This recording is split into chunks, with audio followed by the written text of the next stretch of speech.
So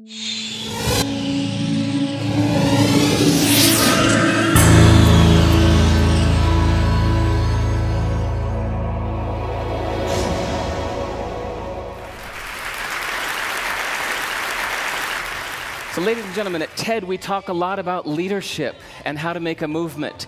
So let's watch a movement happen, start to finish, in under 3 minutes and dissect some lessons from it. First, of course you know, a leader needs the guts to stand out and be ridiculed.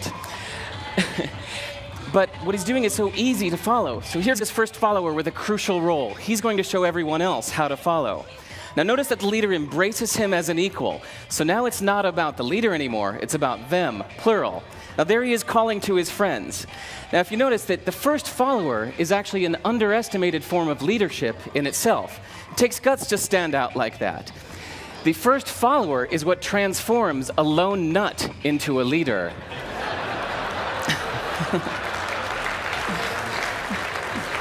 And here comes a second follower. Now it's not a lone nut, it's not two nuts, 3 is a crowd, and a crowd is news. So a movement must be public. It's important to show not just the leader, but the followers, because you find that new followers emulate the followers, not the leader. Now here come 2 more people, and immediately after, 3 more people. Now we've got momentum. This is the tipping point. Now we've got a movement. So notice that as more people join in, it's less risky. So those that were sitting on the fence before now have no reason not to. They won't stand out, they won't be ridiculed, but they will be part of the in crowd if they hurry. So over the next minute, you'll see all of the those that prefer to stick with the crowd, because eventually they would be ridiculed for not joining in. And that's how you make a movement. But let's recap some lessons from this. So first, if you are the type, like the shirtless dancing guy, that is standing alone, remember the importance of nurturing your first few followers as equals. So it's clearly about the movement, not you. Okay, but we might have missed the real lesson here. The biggest lesson, if you noticed, did you catch it? Is that leadership is over-glorified. That yes, it was the shirtless guy was first, and he'll get all the credit, but it was really the first follower that transformed the lone nut into a leader. So as we're told that we should all be leaders, that would be really ineffective. If you really care about starting a movement, have the courage to follow and show others how to follow. And when you find a lone nut doing something great, have the guts to be the first one to stand up and join in. And what a perfect place to do that at TED. Thanks.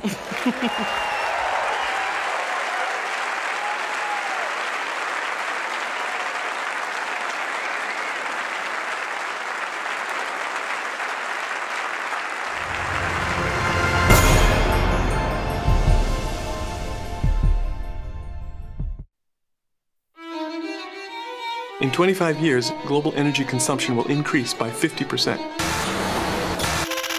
To meet demand, we'll need to harness the power of sun, wind, waves, atoms.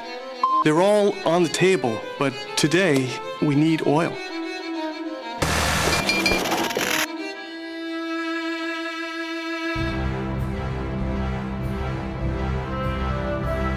I'm Mike Davis. I'm the drilling manager with Repsol, Gulf of Mexico. We're out here in 4,000 feet of water in Green Canyon 304 drilling the Angostura prospect, about a 29,000-foot subsalt well. Big technical challenge. That's why we got a big rig like the Cajun Express on it. One of the challenges that the oil industry has is finding new oil, because all of the easy oil has been used up.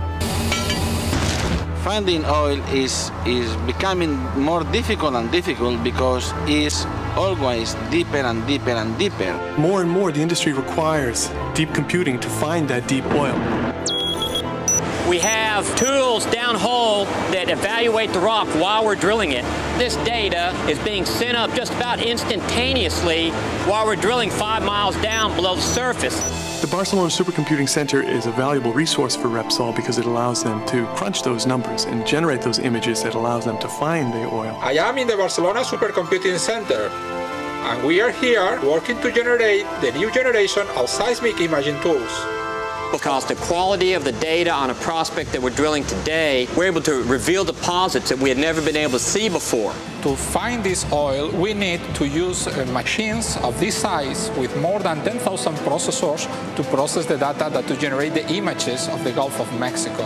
What we've done with Repsol is to develop a system that is now the fastest seismic imaging system in the world. Is there any oil in this picture? In this picture, there is oil right down here. Through using supercomputers, we'll be able to reduce the time to finding new oil, reduce the cost of finding that oil, and make existing and new reservoirs more efficient in producing oil. These are reserves that we may not have recovered in the past. We have to move to more sustainable fuels in the future. It takes time. And in the meantime, we need to find the oil that we can to supply the Earth's needs.